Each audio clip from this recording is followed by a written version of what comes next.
महापरमहंसाय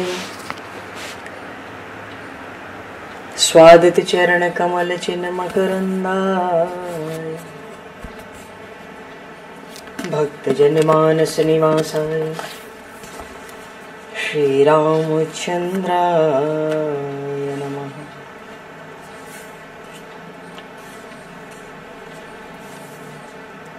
वंदे विदेहतनया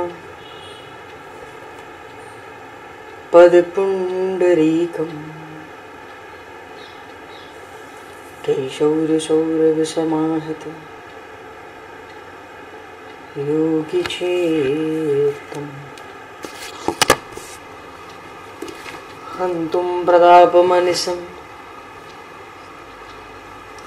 मुनिहंससेव्यं सन्मानशालिपरिपीत परागपुञ्जम्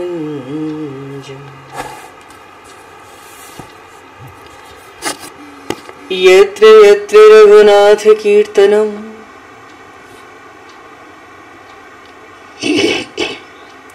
तत्र तत्र कृतमस्तकाञ्जलिं बाष्पवारि परिपूर्णलोचनं मारुतं नमत राक्षसान्तकम् कुन्द इंदुसमदेह उमारमण करुणायन जाहिदीन परनेह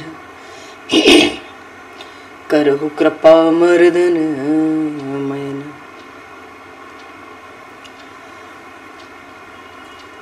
प्रहलाद नारद पराशर पुंडरीक व्यासे अम्बरीश शुक शौनक भीष्मदालभ्याम रुक्मांगद अर्जुन वशिष्ठ विभीषणादीन एतानहं परम भागवतान् नमामि।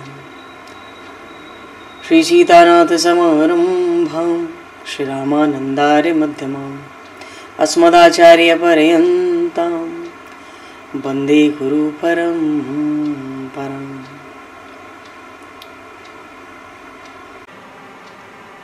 भक्त भक्ति भगवंत गुरु चतुर्नाम वपुएक तिनके पद वंदन किए नाशहि विघ्न अनेक। श्री गुरु चरण सरोज रज निज मन मुकुर सुधार वरणो रघुवर विमल यश जोदायक फल चार। हरिशरण गोविंद जय जय गोपाल जय जय राधारमण हरि गोविंद जय जय।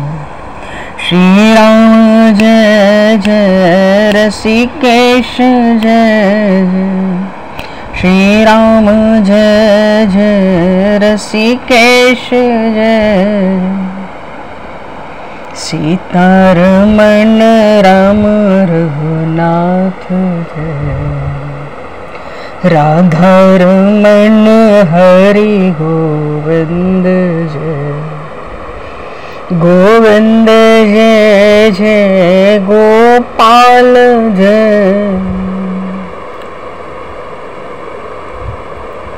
गोविंद जय जय गोपाल जय। राधारमण हरि गोविंद जय। सीतारमण राम रघुनाथ जय। सीतारमण राम रघुनाथ। राधारमण हरि गोविंद जय जय।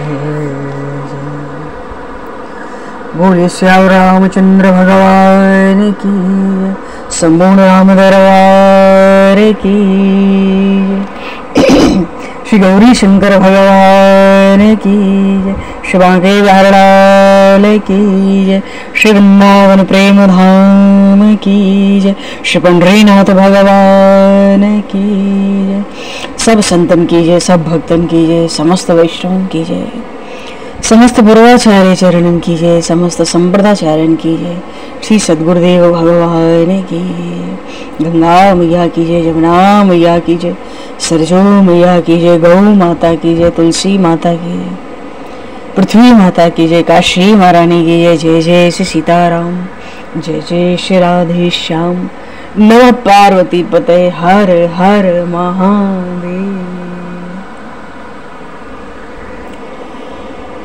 अनंत कोटि ब्रह्मांड नायक सर्वेश्वर पूर्ण परात्पर ब्रह्म, असंख्य कल्याण गुणगण निलय, भक्त वांछा कल्पतरु, शरणागत वत्सल भक्त वत्सल दीन बंधु दया सिंधु, भगवान श्री हरि की महती कृपा करने से शंकरन जी महाराज की परम पावन भावमयी सन्निधि में, महापुरुषों की भावमयी उपस्थिति में एवं आप सभी श्रद्धालु भक्त वैष्णवों की मंगल सन्निधि में मानव जीवन का सर्वोत्कृष्ट फल भगवत गुणगान, भगवत स्मरण का आनंद हम सभी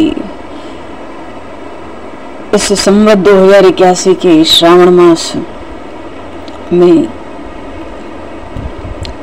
भगवान श्री गौरी शंकर की असीम अनुकंपा से, प्रभु की असीम कृपा से इस श्रावण मास में भगवान शिव की महिमा का स्मरण चिंतन करते हुए आनंद लाभ प्राप्त करने जा रहे हैं। सर्वप्रथम आप सभी भक्तजनों के श्री चरणों में भगवत भाव से सादर वंदन, सादर नमन। आप सभी को भी यथा योग्य जय श्री राम, जय जय श्री राधे हरि शरणम, जय श्री राम जी की जय, श्री सीताराम।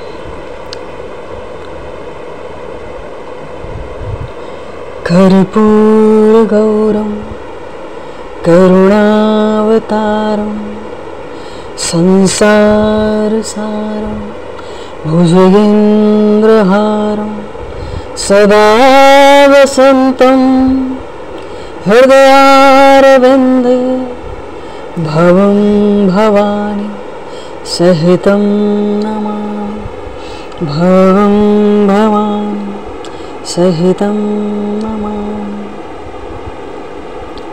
शिव महापुराण की ये जो अंतिम संहिता है, वायवीय संहिता, पूर्वखंड और उत्तरखंड, और इसमें उत्तरखंड के प्रायः प्रसंग हम लोग स्मरण कर चुके हैं पूर्णिमा पर, फिर भी इसको वायवीय संहिता को संक्षेप में दिग्दर्शन तो करना है। तो शिव महापुराण के वायवीय संहिता का पूर्वखंड है। बोलिए श्री गौरी शंकर भगवान की जय, श्री शिव महापुराण की जय। इसके पूर्वखंड के आरंभ में प्रसंग आया कि किसी समय जो धर्म का क्षेत्र है नैमिषारण्य तीर्थ, उस पूरे नैमिषारण्य तीर्थ का जो प्रयाग क्षेत्र है उसमें जो सत्यव्रत परायण मुनिजन थे, उन्होंने महायज्ञ आयोजन किया था। और जब महर्षियों के यज्ञ का वृतांत सुना तो महात्मा सूत जी वहां पधारे थे। ऋषियों मुनियों ने उनका यथोचित स्वागत पूजन किया और कहा कि हे महाभाग सूत जी, हम लोगों के कल्याण के लिए ज्ञान से युक्त और वेदांत के सार स्वरूप पुराण को हमें सुनाइए। तो सूत जी ने ये जो शिवागमोक्त सिद्धांत है, इससे जो विभूषित पुराण है और जो पुराणों की उत्पत्ति है उसका वर्णन किया। उसमें 4 वेद, उनके 6 अंग, मीमांसाएं न्याय, पुराण, धर्मशास्त्र सब सुनाया। इसके अतिरिक्त आयुर्वेद, धनुर्वेद, गांधर्व वेद, अर्थशास्त्र, मानो इस प्रकार से 18 विद्याओं का सूत जी ने वर्णन किया और मूल रूप से कहा कि इन सब के आदिकर्ता साक्षात महेश्वर हैं।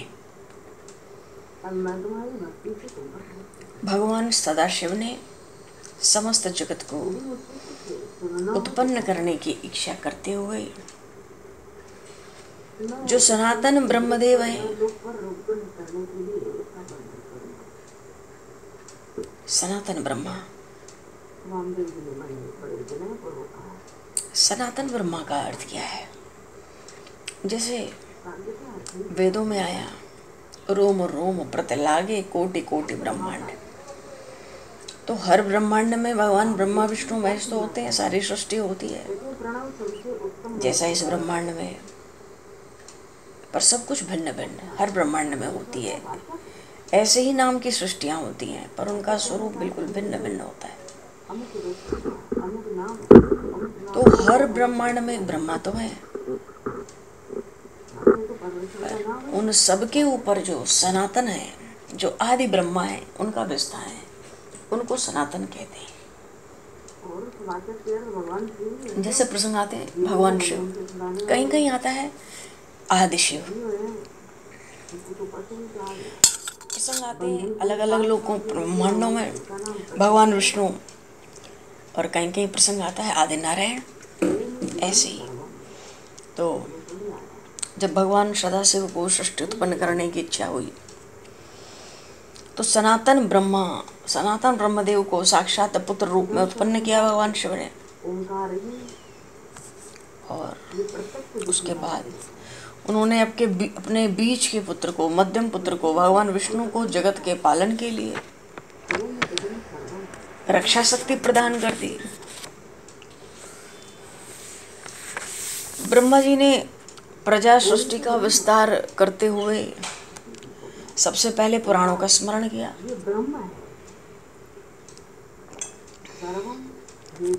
इसके बाद उनके मुख से वेद प्रकट हुए,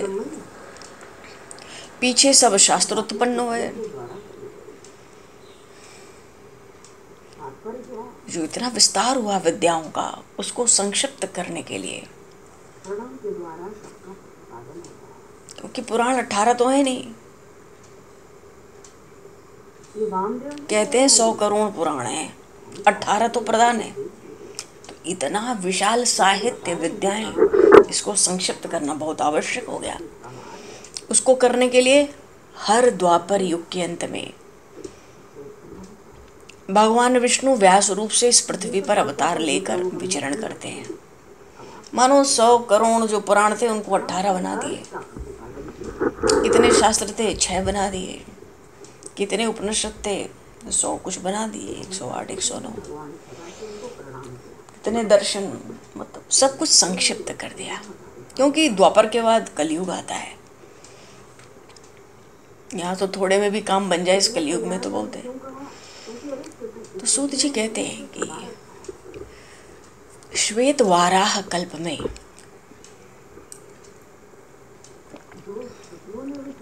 ऋषियों में परस्पर विवाद हुआ।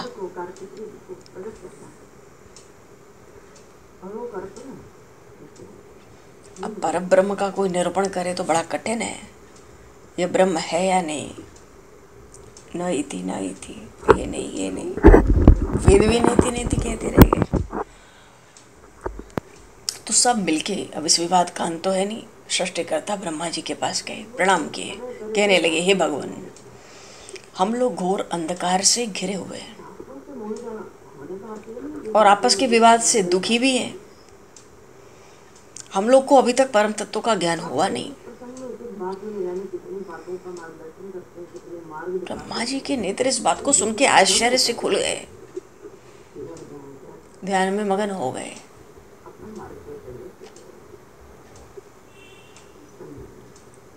तो जब मग्न हो गए ब्रह्मा जी तो उन्होंने रुद्र रुद्र इस प्रकार शब्द का उच्चारण किया और बोले, जो संपूर्ण जगत के सृष्टिकर्ता हैं, जिनसे ये सभी ब्रह्मा विष्णु रुद्र इंद्रादि देवता उत्पन्न हुए, जिन्होंने सबसे पहले मुझे पुत्र रूप से उत्पन्न किया, मुझे वेदों का ज्ञान प्रदान किया, उन्हीं की कृपा से मैंने इस प्रजापति के पद को प्राप्त किया। वे एकमात्र भगवान रुद्र हैं, दूसरा कोई नहीं है।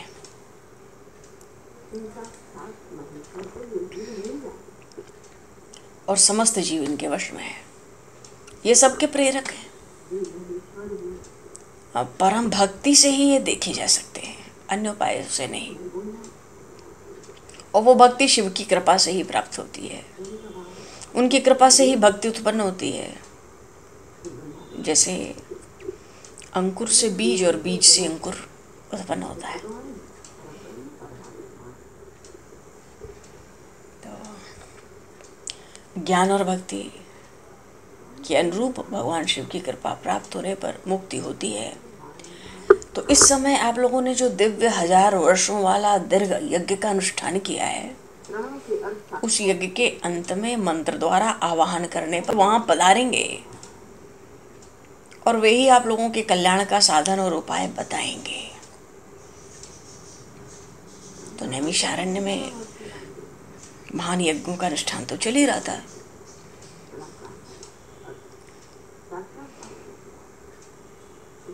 तो ब्रह्मा जी, ऋषियों को लगा कि इस बार अगर ब्रह्मा जी बता देते, जगत पिता हैं, सृष्टि करता है, कि नैमिषारण्य में या किस स्थान पर जाकर, एकदम कोई विशेष स्थान बतावें जहां जाकर हम लोग अब यज्ञ का अनुष्ठान करेंगे। तो ब्रह्मा जी ने कहा कि ठीक है, मैं इस मनोमय चक्र को निर्माण करता हूँ और इस चक्र को छोड़ रहा हूँ, जहां इसकी नेमी गिरकर टूट जाए। चक्र होता है जैसे सुदर्शन चक्र है, तो मनोमय चक्र ऐसा बीच में कुछ विशेष नहीं था, वो किनारे किनारे ही था। तो जहां ये गिरे और टूटे, मानो जहां इसका कोई टुकड़ा मिल जाए, वही देश तपस्या के लिए बड़ा शुभ होगा। तो जो चक्र था वही सूर्य के, दूसरे सूर्य के ही समान था। चक्र की ओर देखा, महादेव जी को प्रणाम करके उसको छोड़ दिया, फेंका गया। तो जो बड़ा कांतिमय चक्र था, कहाँ गिरा? किसी निर्मल जल से युक्त सरोवर वाले किसी वन के एक बड़ी सुंदर सलाख पर पटक कर गिर पड़ा। इसलिए उस स्थान को, उस वन को, वो स्थान, वो वन मुनियों के द्वारा पूजित हुआ और नेमी टूट कर गिरा था, इसलिए उसका नाम नैमिषारण्य हुआ। नैमिषारण्य तीर्थ सीतापुर के बिल्कुल पास में है, लखनऊ से पास में है। तो सूत जी कहते हैं कि भाई उन ऋषियों ने उस स्थान में जाकर यज्ञों का अनुष्ठान प्रारंभ किया। कुछ समय बीता, यज्ञ समाप्त हुआ। ब्रह्मा जी की आज्ञा से वहां स्वयं पधारे। सबने उठकर उन स्वर्णमय आसन दिया, उनको भली भांति उनका पूजन किया। फिर मुनियों ने पूछा। पूछे जाने पर भगवान शिव में उनकी भक्ति बढ़े, इसके लिए सृष्टि की उत्पत्ति और भगवान शिव का ऐश्वर्य संक्षेप में सुनाया, बताया। तो मुनियों ने पूछा कि आपने वो कौन सा ज्ञान प्राप्त किया है?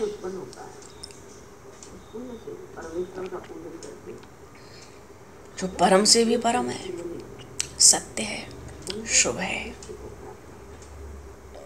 जिसमें उत्तम निष्ठा रखकर पुरुष परमानंद को प्राप्त करता है। वायुदेव, उन्होंने इस प्रश्न के उत्तर में बोले वायुदेव, पवन देव, कि महर्षियों,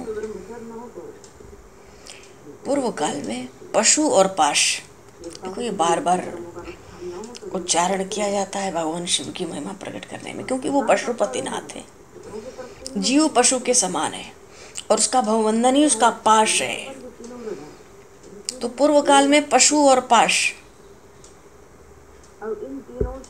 और पशुपति का जो ज्ञान प्राप्त किया था, उसी में जो सुख चाहता है सबसे ऊंची निष्ठा वही रखे। क्योंकि जो ज्ञान से दुख उत्पन्न होता है हमारे जीवन में, वो ज्ञान से ही दूर होता है। और ज्ञान क्या है कि कोई भी वस्तु है उसका विवेक हो जाए। वस्तु का विवेक का अर्थ क्या है? सत असत ये दोनों अलग अलग हो जाए। तो जीव सत को अंगीकार कर लेता है।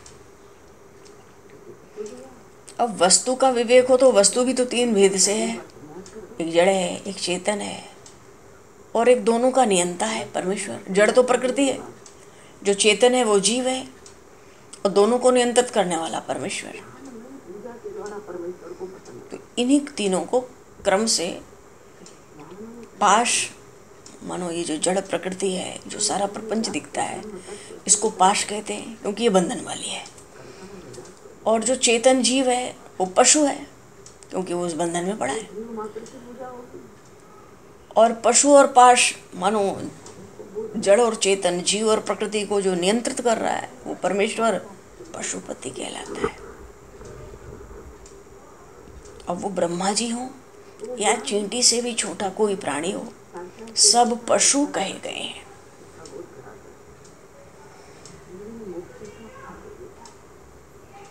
तो ये जीव पाशों में बंधता है और सुख दुख भोगता है, इसलिए पशु कहलाता है। ईश्वर की लीला का साधनभूत ही तो है। साधन धाम मोक्ष कर द्वारा, पाहि न जेहि परलोक संवारा। बड़े भाग मानुष तन पावा, सुर दुर्लभ सब ग्रंथ ही गावा। तो भगवान ईश्वर की लीला का साधन तो हो ही गया। साधन सर्वस्व, साधन भूत का अर्थ ही है साधनों का सार। साधन धाम मोक्ष कर द्वारा, जीव को जो शरीर मिला। तो यहाँ पर वायुदेव ने कहा कि महर्षियों, इस विश्व का निर्माण करने वाला कोई पति है, स्वामी है, और वो स्वामी पशुओं को पास से मुक्त करने वाला है, मानो जीव को बंधन से, भवबंधन से मुक्त करने वाला है। इसलिए वही स्वामी जो है पशुपति है। तो इस ज्ञान के तत्व को, अलग अलग स्वरूप को भली भांति समझकर जो ब्रह्मवेत्ता मनुष्य हैं, जो ब्रह्मवेत्ता हैं, वो मुक्त हो जाते हैं, मनुष्य योनि से भी मुक्त हो जाते हैं।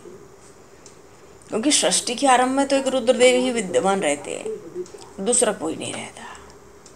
वे ही जगत की सृष्टि करते हैं, इसकी रक्षा करते हैं और सबका संहार कर डालते हैं अवसर पर।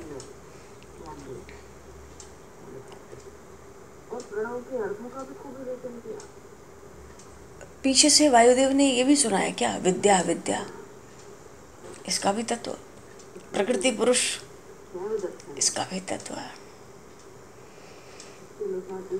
और आत्म तत्व, जीव तत्व, मानो सब तत्वों का भली भांति व्याख्यान किया, विवेचन किया। संक्षेप में सिद्धांत की बात यह है कि भगवान शिव प्रकृति और पुरुष से परे हैं। यही भगवान शिव सृष्टि काल में जगत को रचते हैं और संहार काल में पुनः सबको आत्मसात कर लेते हैं।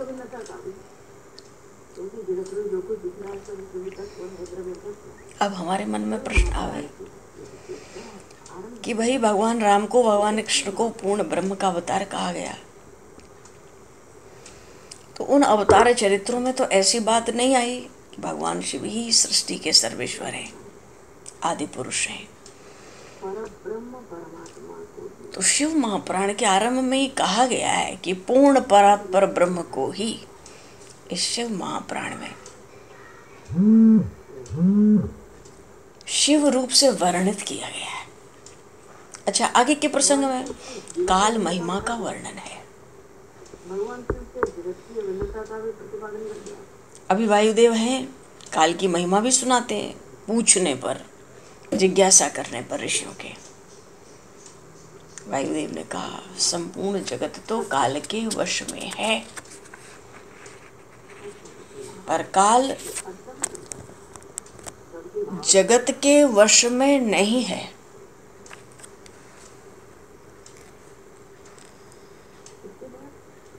भगवान शिव का जो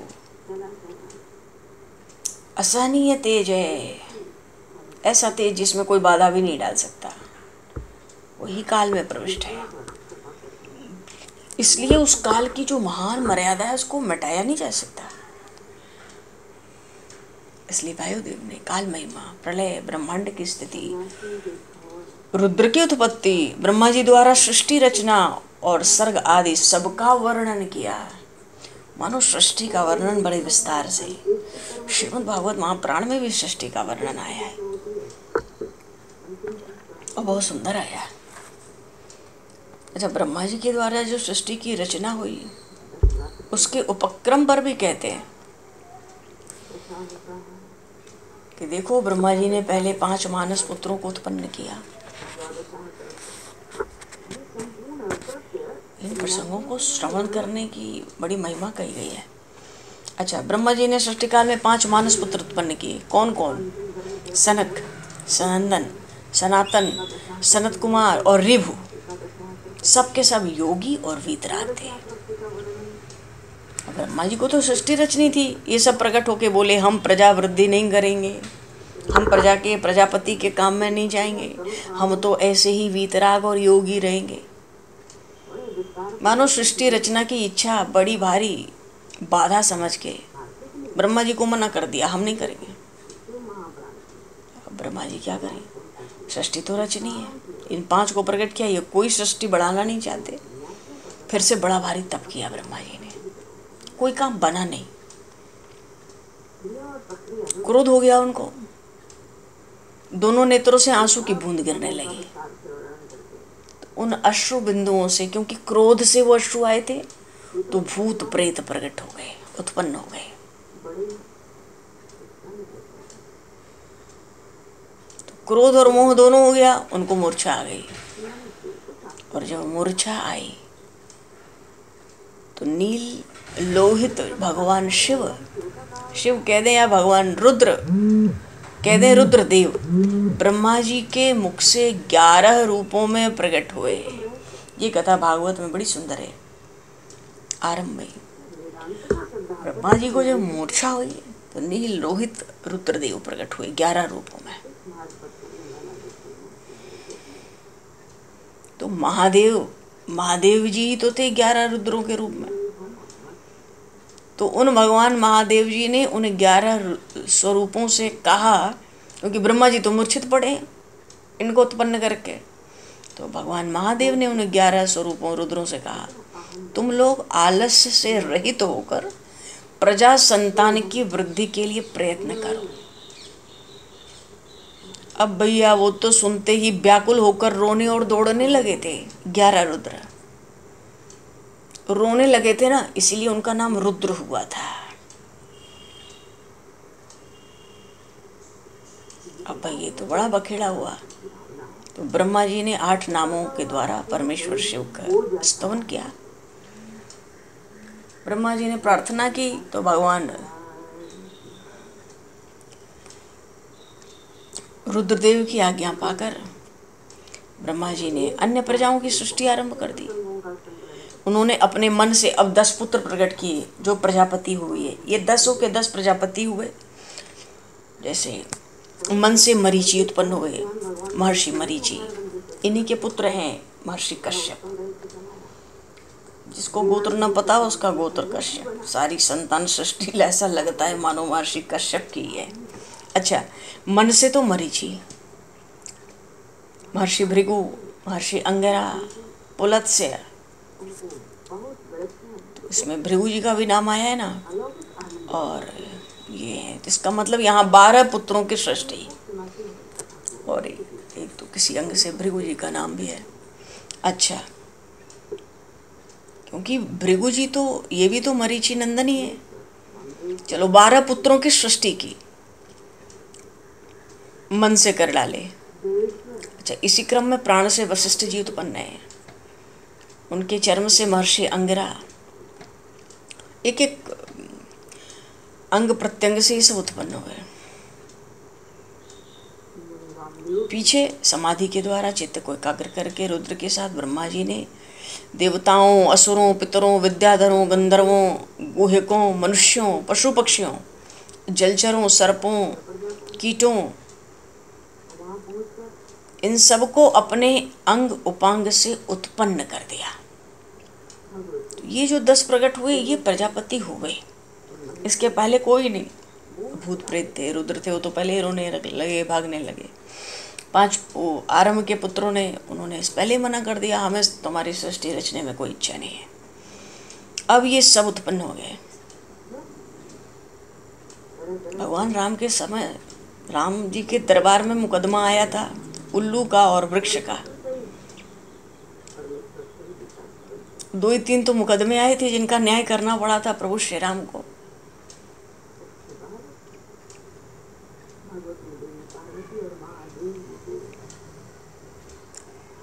उसमें यही विलक्षणता थी कि सृष्टि पहले किसकी हुई। तो जो कपट कर रहा था वो तुरंत पकड़ा गया, उसको दंड हुआ। स्वामी सरकार से चले न चोरी चार के।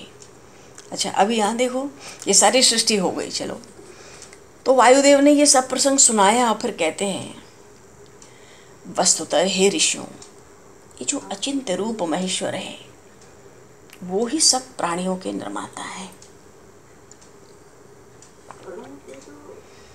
जैसे सनक आदि भगवान का हंस अवतार हुआ, ब्रह्मा जी से पूछे, प्रश्न पूछे, चित्त में विषय और विषय में चित्त बिल्कुल मिल रहे हैं, ये अलग कैसे होंगे क्या? वो तो सोचे कि यही जगत के ईश्वर हैं।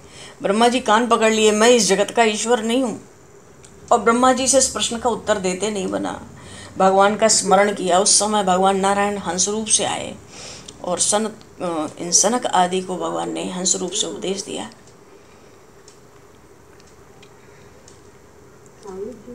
तो सब अवतार अपने अपने निमित्त हुए, लेकिन यहाँ वायुदेव कहते हैं कि सब प्राणियों के निर्माता महेश्वर हैं।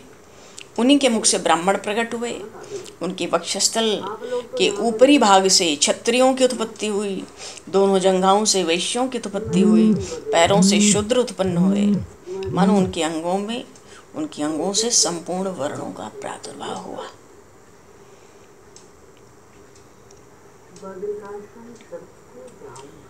तो जब ब्रह्मा जी को ये तत्व पता पड़ा कि सृष्टि होती हुई मुझसे मालूम पड़ती है, पर सब कुछ तो वो महेश्वर ही है, तो उन ब्रह्मा जी ने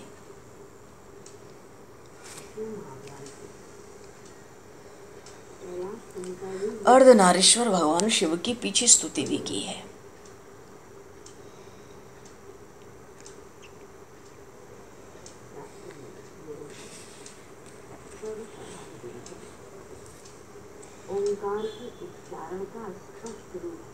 ब्रह्मा जी के द्वारा जो रची गई प्रजा थी उनका फिर से विशेष कोई विस्तार नहीं हुआ।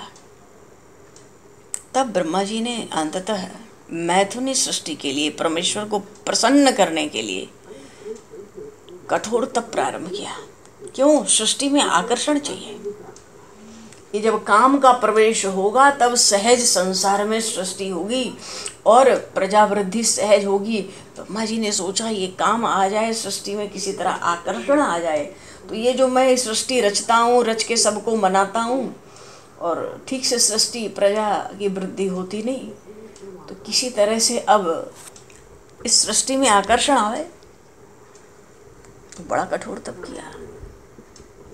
भगवान सदाशिव प्रसन्न हुए, अर्धनारीश्वर के रूप में प्रकट हुए। उस समय दंडवत लगाई ब्रह्मा जी ने। बड़े वेदों के अर्थ से युक्त, सूक्ष्म अर्थों से परिपूर्ण, बड़ी सुंदर सुंदर सूक्तों से उन भगवान अर्धनारीश्वर की स्तुति करने लगे। बोली श्री गौरी शंकर भगवान की जय।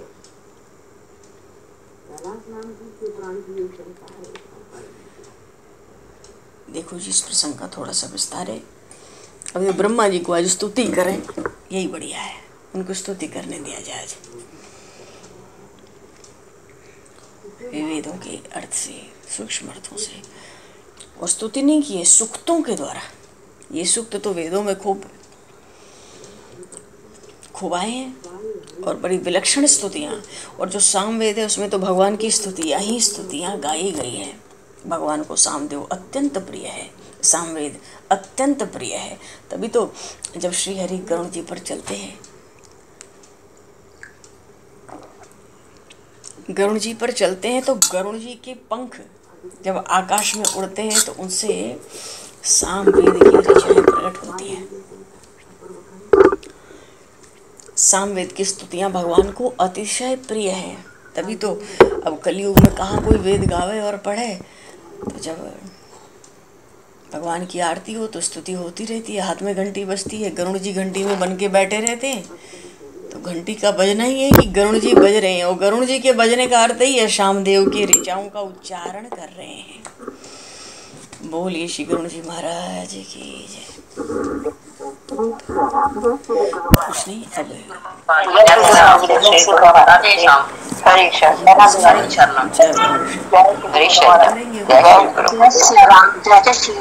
अब